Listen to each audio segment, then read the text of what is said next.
month for this month are terms and conditions. Terms and conditions, which is book two of the Dreamland Billionaires series. The Dreamland Billionaires series. Shout out to Bella for recommending this book. So apparently, even though it's the second book in the series, everybody likes it the best, and each book is like a standalone story. I'm kind of thinking that maybe it's like Bridgerton, how each season is about a different person in the family. So like I only watched season 2 of Bridgerton. I didn't watch the first one, but like I was still mostly able to follow it. That's my guess on like the way the story might go. But yeah, so terms.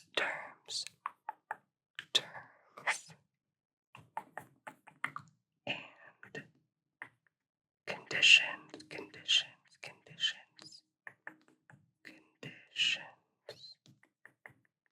conditions. So thank you again to Bella for recommending this one. I believe this is like a romance.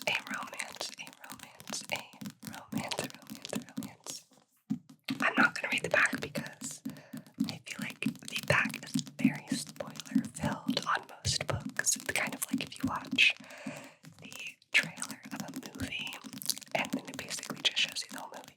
So let's read the first chapter together and see what we're thinking.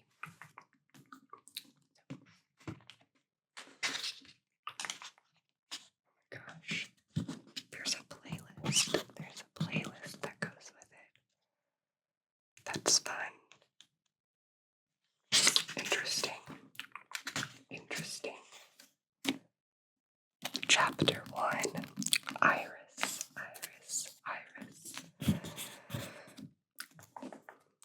It's a crime to celebrate a day like today all by yourself. Cal, my best friend and boss's brother, interrupts me. Despite the rumpled state of his suit and dirty blonde hair, he steals the attention of multiple waitresses who pass by our table. I lock my phone and muster up a smile. I'm not the one getting married. His eyes flicker over my face. No, but you're the puppet master who accomplished the impossible. It wasn't that bad. Now I know something is wrong with you. Are you sad Declan is getting married? His voice drops lower than usual. A laugh bursts out of me. What? No. Then what's wrong? My head hangs and a few spiral curls fall in front of my eyes. I run a hand down my dress to smooth out a few non-existent wrinkles. The cheery lavender fabric stands out against my brown skin, making me seem far happier than I feel. I just got an email telling me I didn't get the job. There's gonna be cuss words. Sorry. I'm sorry to hear that. I know how hard you worked on the interview presentation. After the months I spent working on a presentation for the Kane Company's Human Resources Department, they rejected my job transfer. It stings more than it should. While I wasn't exactly shooting for the stars with an entry-level HR position, I had a good idea with a promising future, one that could benefit countless dyslexics stuck in a corporate rut. My plan could take the company to the next level if they only gave me a chance. You can try again next time. My smile wobbles. I guess it wasn't meant to be. That's if you ask me. I laugh. It's true. At least Declan never found out. Could you imagine if I told him and then I didn't even get the job? He would never let me live it down. He does tend to gloat. Hence the party. I point at the ginormous balloon arch with a massive grin. Cal raises a brow at the flickering neon she said yes sign.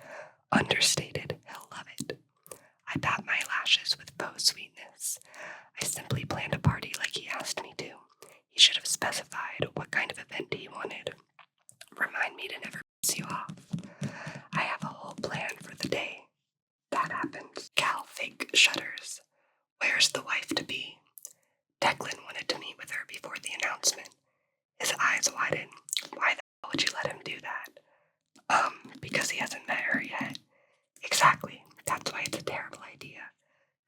sand through his thick waves.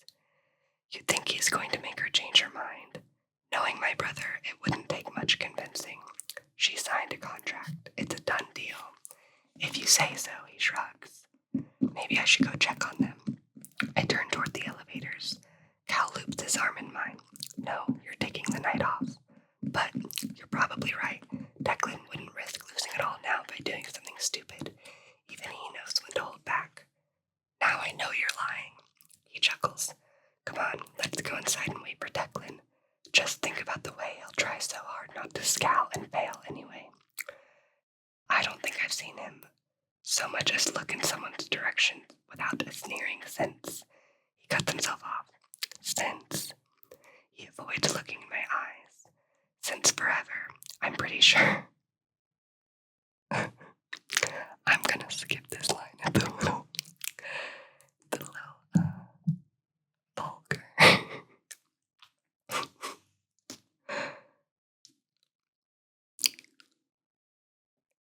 I'm just gonna bleep it. Here we go. Since forever, I'm pretty sure his blank is permanently chafed from blank every night. I smack his shoulder with a laugh. Shut up, he's my boss. Doesn't make it any less true. I'm surprised said appendage hasn't fallen off from that kind of abuse. I let out another giggle. Callahan, Declan's voice booms. A few stragglers scurry inside the ballroom at the sound of Declan's voice. He sure knows how to clear a room, Cal says. Whatever happiness I saw in Cal's eyes dies the moment Declan stops by us with a frown. The air morphs into something cold, with Declan's icy glare, threatening to reverse climate change. His massive body blocks my view of the entire lobby. The spotlight behind him only highlights the sharpness in his features, bringing out the darkness in his eyes and the edges of his jaw. Compared to Cal's golden boy look of blonde hair and blue eyes, Declan reminds me of the deepest part of the ocean, cold, dark, and unnervingly quiet, like a monster lurking within reach, only a breath away from making someone his prey. From his dark hair to the permanent grimace etched into his face, he gives off a feeling that makes everyone turn in the opposite direction. Well, everyone except me. Some might say he earned my loyalty through a paycheck, but that isn't the case. We share a mutual respect for one another that has stood the test of time. While our first few months working together were rocky, my commitment to succeeding as his assistant helped paved the way for our relationship today. Somehow, we click, although we're opposites in every single way. I'm a black woman, he's a white male. I smile, he scowls. He wakes up early every morning to work out while I wouldn't be caught dead in a gym, unless it was to grab a smoothie at the cafe. We couldn't be more different if we tried, and yet we make it work. Or at least I do. I step between the two brothers. Declan, what are you doing out here? Is it time for the announcement already? Declan drags his eyes away from Cal and down toward mine. Most people cower under his stare, but I straighten my spine and look at him head on like my Nana taught me. She quit. I blink. Who quit? The wedding planner? No, the wife, Belinda. Bethany quit. Cal dares to look smug. Declan doesn't bother looking away from my face as he detonates all my carefully laid plans. Yes, her. This can't be happening. I refuse to believe that he ruined months of my hard work. Finding him a woman willing to marry him and have his child so he could become CEO and earn his inheritance was nearly impossible. Refusing to believe it doesn't change the facts. I hate to be the one to say I told you so, Cal says. This is all your fault, I glare at him. Cal raises both of his hands in the air. No, it's not my fault. My brother's attitude is bigger than his blank. Declan smacks the back of Cal's head. I ignore their bickering as I pace across the carpet, circling around them. You should have eloped while you had the chance. Cal drains his glass before stealing my half-finished flute. Speaking from personal experience, Cal's nostrils flare. His hands ball up at his sides before he takes a deep breath and let the anger melt off of him. He turns his attention toward me. That is why my first place. He knew Declan wasn't ready to become a CEO and thought a family might soften him up. I mean, how can someone like him inspire the masses when he always seeks to destroy everyone around him? Declan's jaw clenches. Cal raises an eyebrow in a silent taunt. I point at Cal. Quit acting like a child and use that big brain of yours to help us out of this mess. Declan's eyes are already focused on me as I turn toward him, and you stop taking your anger out on everyone else. Your screwing up has nothing to do with Cal and everything to do with you. He only stares at me with that blank gaze I hate more than anything. Of course he blanked this up. His latest software update didn't include a manual on how to be a decent human being. You're both hopeless, I grumble under my breath as I grab my phone and dial Bethany's number. It rings twice before going straight to voicemail. I call again, but this time the voicemail picks up right away. Blank. No answer. Cal has the audacity to sound amused. What did you do? I hiss in Declan's direction. Declan picks at a piece of invisible lint on the sleeve of his jacket, as if this is the most boring conversation of his day. She wasn't cut out for the job. And what would you like me to do with that information, given the fact that we have 100 people waiting to hear about your engagement to some mystery woman? I'm all ears. He stands at me with narrowed eyes. I glare right back at him with hands on my hips. Cal makes a slurping sound as if to remind us of his presence. I'm also interested in hearing how this will all pan out. Father will be just thrilled to hear about Declan's failed engagement. Oh my God. While his father is unaware of Declan's letter from Brady Kane detailing the requirements of his inheritance, he isn't stupid. There's a reason he's a successful businessman after all. I have no doubt if he catches the faintest hint that this engagement is false, he will go running to Brady's lawyer. And if the lawyer believes him, Declan could lose everything. Think, Iris, think. I try Bethany's number one more time, hoping third time's a charm. The voicemail can be heard loud and clear through my phone's tiny speaker. Cal whistles before making an explosion noise. That's the sound of Declan's future dying. Don't you have somewhere to be? A seedy bar, perhaps, Declan snaps. Why pay for alcohol when I can get it for free on your dime? Cal grins as he dangles his champagne flute in the air. I tune them out as I consider my options. What can you do? Quit once and for all? No, I refuse to give up now. Not when I'm so close to helping Declan achieve his goal.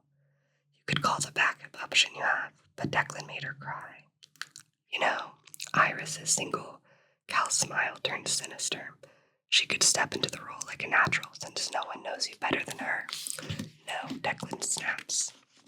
Wait, yes, me. It's not like I have much stopping me from stepping in as substitute. With no boyfriend to speak of or prior commitments, I could easily replace Bethany. Just because you can doesn't mean you should. Well, if not me, then who? We're out of time and suitable fiancés. I open my mouth only to be interrupted by a squeal from Tati, Declan's wedding planner. There you are. I was wondering where the husband-to-be snuck off to. Tati's high-pitched voice echoes. You can't pay for this kind of entertainment. Cal drains my glass before leaning against the table with a smile. Where's this fiancé I've heard so little about? Tati waves her clipboard like a magic wand. I'm glad I withheld Bethany's identity just in case something like this happened. You can't seriously be thinking about marrying him. You don't even love him. I don't need to love him. It's a contract, not a love match. Declan cuts off my thoughts. Her name is Tati, dear. I press my hand against his chest. His body goes rigid. I give him another pat in a way that says, act naturally. His dark brows pull together as he stares down at my hand like he wants to rip it off finger by finger. What are you doing? His words come out, sharp enough to stab straight through my perfectly cropped exterior. Saving you the trouble of having to introduce me and explain our story. I shoot him the sweetest smile I can manage given the circumstance. Are you really going to do this, Iris? The voice of reason speaks up. I don't see much of an option here. This is marriage. It's not something you can just back out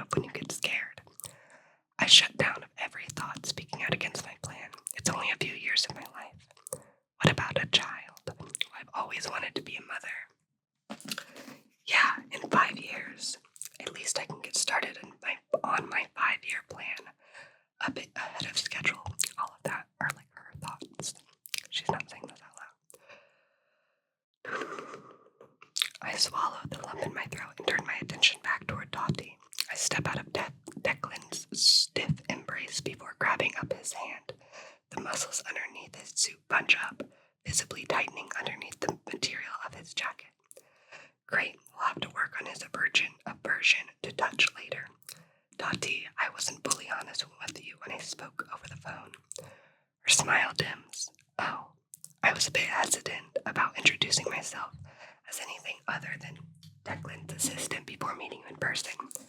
See, I've been working at the cane company for quite some time, and you know how easily gossip spreads.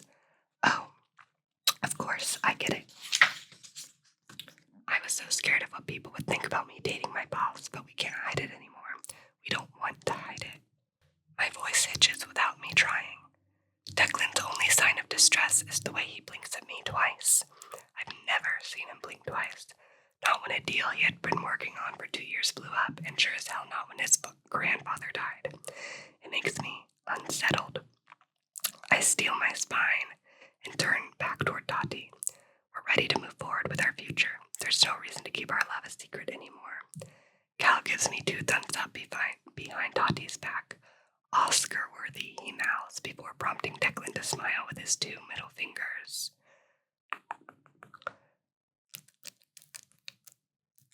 Dottie's whole face lights up as she takes in both our hands. Wow, tonight must be such a big deal for both of you then, for multiple reasons. Her eyes drop to my naked ring finger. Oh right, the ring. I swing my gaze toward Declan's face. The tick in his jaw is present for everyone to see. Sorry, Declan, I'm saving you from ruining your entire future, even though it might not seem like it right now. Declan tugs his hand from my grasp. He pulls out a platinum band with a beautiful solitaire diamond from his pocket. I'm somewhat surprised by the elegant ring. It's nothing like the ungodly monstrosity I chose for his future wife, which only confuses me. Did he pick up the wrong one at the store? I knew I shouldn't have trusted with something so important, but he insisted. Dottie raises a brow in silent question, yanking me back into the moment. I asked Declan to hold on to it since we needed to get it resized. The damn thing flew off my finger the moment I threw myself into his arms after he proposed. Oh no, Dottie pouts. Cal slides into Dottie's eyesight. I told my brother it was a bad idea to perform in the middle of a rainstorm, but he insisted it was the perfect moment because Iris loves them. I've never seen anyone get down on their knees quicker than him. I wink at Dottie. Her cheeks blush. Declan's frown becomes more pronounced, which only makes me laugh. The man nearly tore his Tom Ford slacks in half while chasing after that ring. My brother has never panicked like that before, so it's a good thing he found it before it fell down a storm drain. Cal wraps an arm around Declan's shoulders, and Declan promptly shoves him off. Did you get this all on video? I'd love to show it to the guests. The back of my neck heats. Oh no. Declan's proposal was so spur of the moment. It was so romantic. I inhale as the devil grabs my left hand and then goosebumps break across my skin. He traces them as he drags the ring up my finger. Oh look, it fits after all. Dottie claps her hands. I swear she only has 2 volume settings, loud and ear-splitting. He must have found some time in his busy schedule to get it finally resized. My cheeks heat. Declan pulls at the band, testing the snugness before tucking his hand into his pocket. I trace the diamond with a finger before giving the ring a pull. The band doesn't budge at all. I clear my throat and force a smile. I think it's stuck. Go figure that Bethany had a smaller finger than mine. Can I catch any breaks tonight? In more ways than one, his voice drops low enough for only me to hear it. Something about the depths of his voice sends another chill across my body. He steps out of my proximity, and I take a deep breath. He readjusts his jacket. Time to get on with this show. A show, nothing more, nothing less. A fake marriage meant to save my boss from losing everything he has worked his entire life. The thought sends a fresh wave of panic through me, much stronger than ever before. I try to tell myself it's only a marriage on paper, but nothing seems to ease the rapid beat of my heart. Declan's gaze clashes into mine as if he can sense my growing anxiety. My reality sets in like a bad sunburn, and I find my ability to breathe becoming progressively more difficult each second that passes. I just signed myself up to help to help Declan for better or for worse, till death do us part. So, that was chapter 1. Chapter 1, chapter 1, chapter 1, chapter 1. Interested to see where it goes, and what you all think of the book, Okay, the next book for the month is quite a different vibe. It is called Hide by Kiersten White. And I believe this one is more of a thriller type of vibe. So, let's get into it.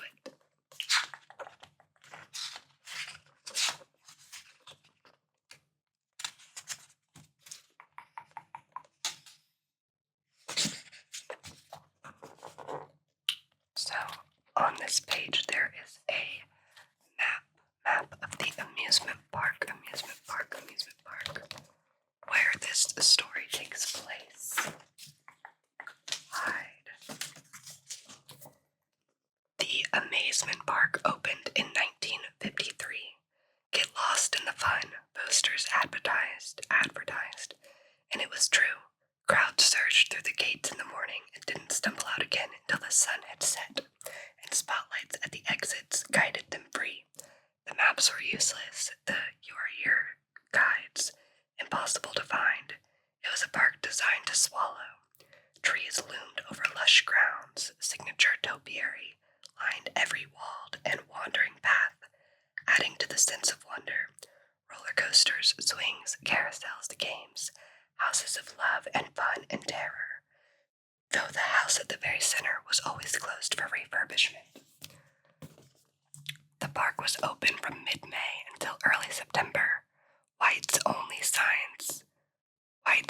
was on signs in the early years, heavily implied when such a thing was.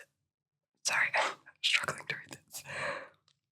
White's only was on signs in the early years, heavily implied when such a thing became harder to officially declare, and for 1 week every 7 years it was free.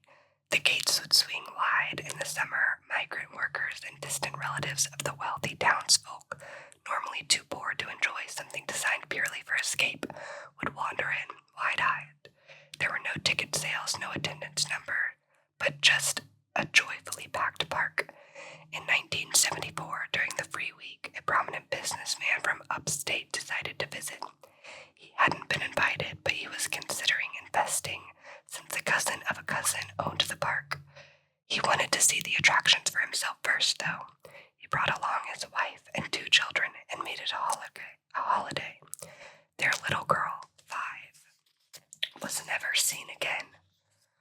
I'm not gonna say the M word because I don't want YouTube to flag this video. So there will be some blanks in this as well. One of the migrant workers was arrested for her blank, but the negative publicity left a stain that didn't wash out, so the amusement park closed its gates. Eventually, the rumors died, the plants grew. Nature slowly co-opted the buildings, the rides, the roller coasters. What didn't crumble rusted, and what didn't rust leaned, and what didn't lean sagged under the weight of ivy and neglect. Somewhere, very close to the center, the house that was always closed, where few ever even got, owing to the odd layout of the park, a shoe had caught on the low branches of a topiary. Unchecked, the verdant beast slowly grew higher and higher until the shoe was eye level. It was patent leather, dulled and cracked with weather and time, the perfect size for a 5-year-old foot.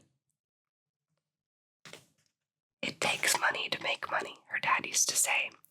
He also once said, come out wherever you are. Oh God.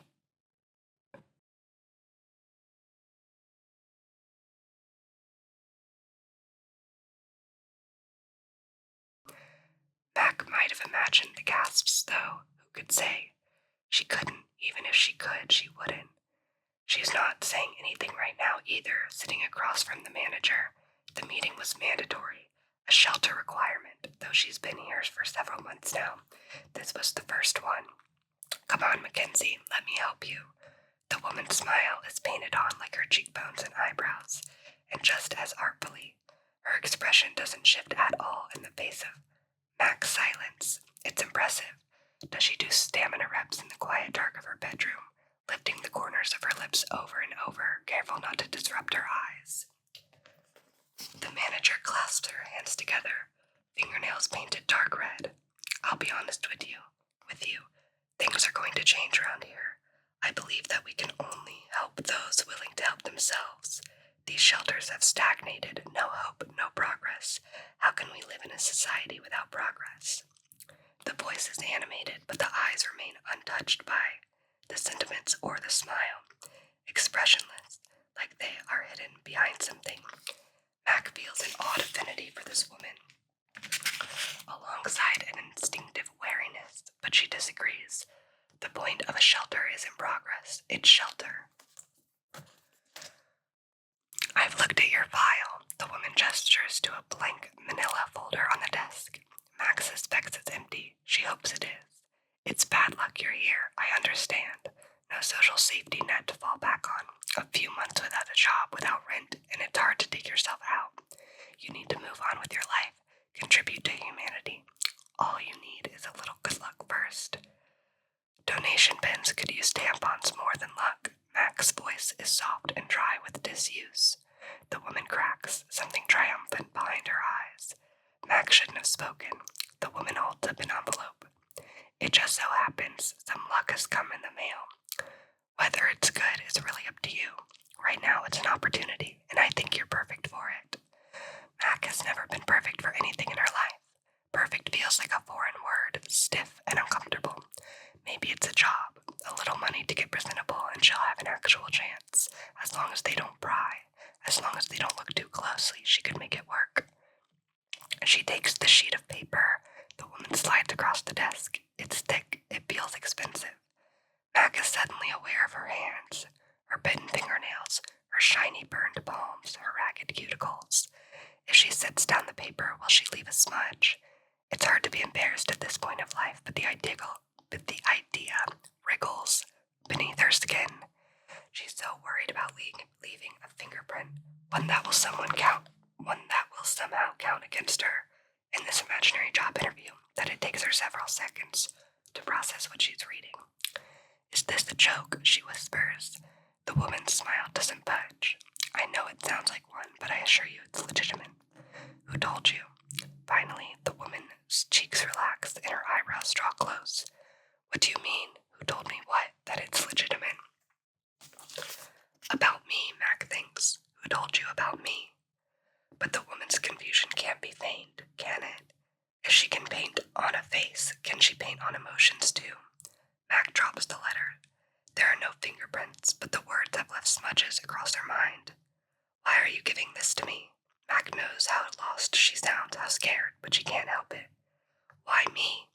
The woman laughs, a single dismissive burst. I know it seems silly. The Ollie Ollie Oxenfree hide-and-seek tournament. It's a children's game, for God's sake. But it's a chance to win $50,000, Mackenzie. You could use that to actually move up in the world. You're young, you're intelligent, you're not a thief, you're not an addict. You shouldn't be here. No one should be here. They all still are. The woman leans forward intently. It's run by an athletic company, Ox Extreme Sports. I can put in a good word and get you registered. There's no guarantee you'll win, but I think you have a shot. It's more about endurance than anything else. Besides, you strike me as someone who's good at hiding. Mac's chair scrapes back, jarring them both. But Mac can't be in this room. Can't think, not while she's being looked at, not while she's being seen. This woman doesn't know about Mac's history, and still somehow she knows. Can I think about it? Mac states. It's not a question. Of course, but let me know by tomorrow. If you don't want the spot, I'm sure someone else will. It's a lot of money, Mackenzie, for a silly game. The woman laughs again. I'd enter it myself, but I can't go more than 20 minutes without needing to pee. She waits for Mac to laugh too. She's still waiting as Mac slides through the door, not even a whisper in her wake. Everything about the shelter is designed to remind them that nothing is theirs. There are no lockers, no alcoves, no closets, no bedrooms. It's a featureless box of space, the ceiling looming so far overhead a bird lives in the beams. There are cots. Each has the same stiff white sheets and scratchy blankets. The area beneath the cots is to be kept clear at all times. They're not allowed to use the same cot more than 2 nights in a row. Anything not cleared by 9 a.m. will be confiscated and thrown out, so they can't even leave their meager possessions on a cot that is not theirs. When the cots are all filled, Mac is as good as hidden. She's small, she's quiet, but now she feels as though a spotlight has been trained on her. Everyone else has already cleared out for the day. Some will go to whatever work they've found. Several will sit outside on the sidewalk until they're allowed back in at 4 p.m. The rest, who knows? Mac doesn't ask, Mac doesn't tell, because she goes somewhere she doesn't want any of them to know about either. Hidden behind a half wall, choked with the scent of burning dust, an old water heater sizzles and rages. She has permanent shiny burns on her hands from where she scales the water heater and wedges herself between the walls and shimmies up. The bird in the beams she has named Bert. It's been building a nest, finding scraps of trash, even hair. But what is it building it for? How will it find a mate, have eggs? Won't it live forever alone, safe and protected in the dusty dark up there? Mac lies on her stomach all day, 3 beams over from Bert, just existing, patient and empty like the nest. And when it's 4 p.m., she shimmies down and joins the wary throng, claiming a cot that will never be their own. She'll be able to think up in her spot by the bird, safe and hidden. She has until tomorrow to decide. Maybe she won't think till then. She stops mid-stride.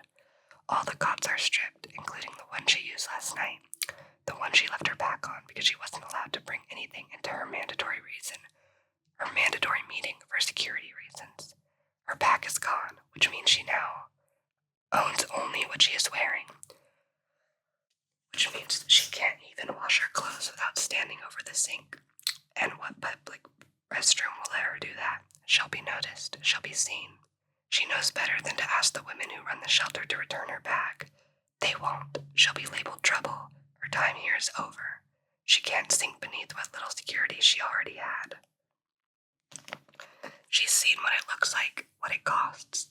Ollie ollie oxen brie, a gradual corruption of the phrase, all ye outs come free, but nothing is ever free. In the office, the blonde woman's smile has not dropped a single millimeter, as though she's waiting, as though she knew. Okay, Mac whispers, I'll do it. Come out, wherever you are, he sings in her head. She won't, she'll win. And after all, her life doesn't depend on it this time. So, that one is very different from the first. Quite the intense thriller on our hands with that one. And quite the little love fake relationship trope, I'm gonna guess, going on with this one. So, 2 very different vibes for you. Whichever you think you'll like best, or if you like both, you should pick up and read with me, and then you can let me know all of your thoughts in the next review video. I hope you found this video to be relaxing, and make you sleepy. And I hope you have sweet dreams, almost as sweet as you. Almost